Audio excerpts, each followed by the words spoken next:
Hello friends, ఈరోజు వీడియోలో కొన్ని పువ్వులు కొన్ని కూరగాయలు కోసుకున్నానండి.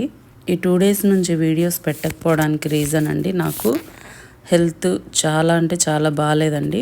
అదే నేను లాస్ట్ జలుబు దగ్గు వీడియోలో చెప్పాను కదండి, నేను చేసిన తప్పు ఎవరూ చేయకూడదని. నా ప్రాబ్లం కూడా అలాగే అయిపోయిందండి, ఎక్కువ అయిపోయింది, బాగా నెమ్మొచ్చేసింది. అందుకే ఎవరు కూడా జలుబు చేసినప్పుడు దయచేసి ఈ చలికాలంలో హెన్న పెట్టుకోవడం మనిషి సిచ్యువేషన్ బట్టి పెట్టుకోండి. అది కూడా ఎండ ఉన్న టైంలో పెట్టుకోండి. అది 1 అవర్ పెట్టుకోండి. ఎక్కువసేపు పెట్టుకొని నాలాగా సఫర్ అవ్వద్దు. నేను 2 ఇయర్స్ తర్వాత ఇంకా మా అమ్మ ఫోర్స్తో పెట్టుకున్నాను, కానీ చాలా 10 డేస్ నుంచి సఫర్ అవుతున్నానండి, ఇంకా తగ్గలేదు. ఇంకా వీడియోలోకి వెళ్తే స్టార్టింగ్లో నేతి బీరకాయలు చూపించాను కదండి, అది పాలినేషన్ అయిన ఫస్ట్ డే. ఇది 3rd డే. చూడండి, కొంచెం సైజు పెద్దగా అయ్యాయండి. ఇంకా శంఖం పూల చెట్టు కూడా అందులోనే పడి మొలిచిందండి. చూడండి, ఇది మళ్ళీ ఇంకొక 2 పువ్వులు అలా విప్పుకొని ఉన్నాయండి. అవి కూడా ఆటోమేటిక్గా పాలినేట్ అయిపోతాయి, మనం ఏం చేయనవసరం లేదు. ఇంకా కొన్ని దొండకాయలు ఉంటే కోస్తున్నానండి. తర్వాత ఈ చెర్రీ టమాటాసు, ఇవైతే చాలా వచ్చాయండి. నేను 2 డేస్ పైకి రాలేదు, ఇంకా ఫుల్గా వచ్చేసినాయి. కాకపోతే వీడియో లాంగ్ అవుతుందని నేను ఒక చెట్టు అలా చూపించేసి మొత్తం కట్ చేశాక మీకు వీడియో ఫోటోలో చూపిస్తానండి. కాయలు చూడండి ఎన్ని టమాటాలు వస్తున్నాయో, చాలా వచ్చాయండి ఈరోజు కూడా. ఇలాగే అండి, చిన్న ప్రయత్నాలు చేసి చిన్నగా పెంచుకొని గార్డెన్ని, ఆరోగ్యాన్ని కాపాడుకోవాలనుకుంటానండి. ఇది నేను చేసిన సొంత తెలిసి చేసిన తప్పు కాబట్టి నేను ఇంత సఫర్ అవుతున్నానండి. నాకు తెలుసు, నేను చేయకుండా ఉండాల్సింది, పెట్టుకోకుండా ఉండాల్సింది. అది నేను తెలిసి చేసిన తప్పు వల్ల నేను ఇంత సఫర్ అవుతున్నాను. అందుకే నేను ఇన్నిసార్లు చెప్తున్నానండి. ఇంకా చూడండి పువ్వులు, ఇప్పుడు పూజలు అయితే చేసుకోవట్లేదు, కానీ ఇంకా అత్తయ్య గారు మామయ్య గారు ఫోటోల దగ్గర పూలు పెట్టడానికి కొన్ని కోసుకుంటాను ప్రతిరోజు. ఇంకా ఈ నాటు తెల్ల గులాబీ అండి, ఇవి కూడా చాలా వస్తుంటాయి ప్రతిరోజు.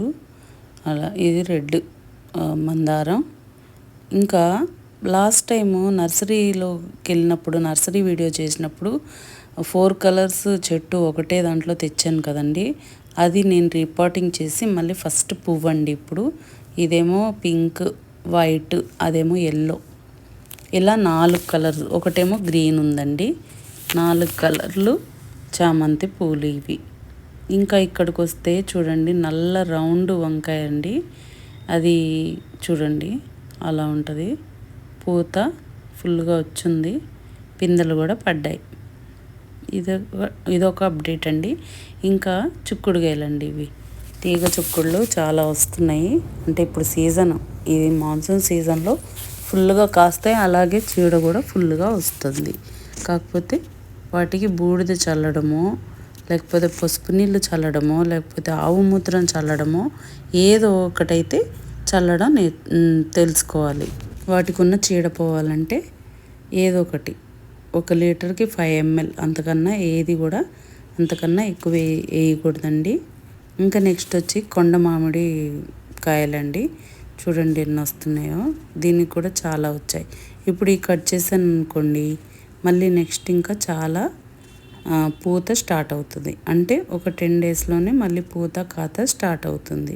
అందుకే ఇవన్నీ తీసేయాలండి. ఇవన్నీ తీసేస్తే మళ్ళీ మామూలుగా నేను ఇచ్చే లిక్విడ్ ఫర్టిలైజర్సే సరిపోతున్నాయండి, నేనేమీ ఎక్స్ట్రా ఇవ్వట్లేదు. ఇంకా ఆకుకూర అండి, కొంచెం ఆకుకూర కోసుకుంటున్నాను.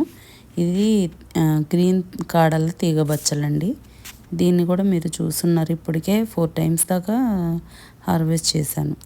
ఇంకింతే అండి, చూడండి ఎన్ని హార్వెస్ట్ వచ్చాయో. ఆకుకూర, ఇక్కడేమో చెర్రీ టమాటాసు, కొండ మామిడికాయలు, దొండకాయలు, చిక్కుడుకాయలు కొన్ని వచ్చాయండి. నిన్న మళ్ళీ కొన్ని తీసానండి, అవి ఇవి కలిపితే ఒకరోజు కూర సరిపోతుంది. ఇంకింతే అండి. ఈ వీడియో కనుక మీకు నచ్చినట్లయితే please like, share and subscribe. Thanks for watching. Bye అండి.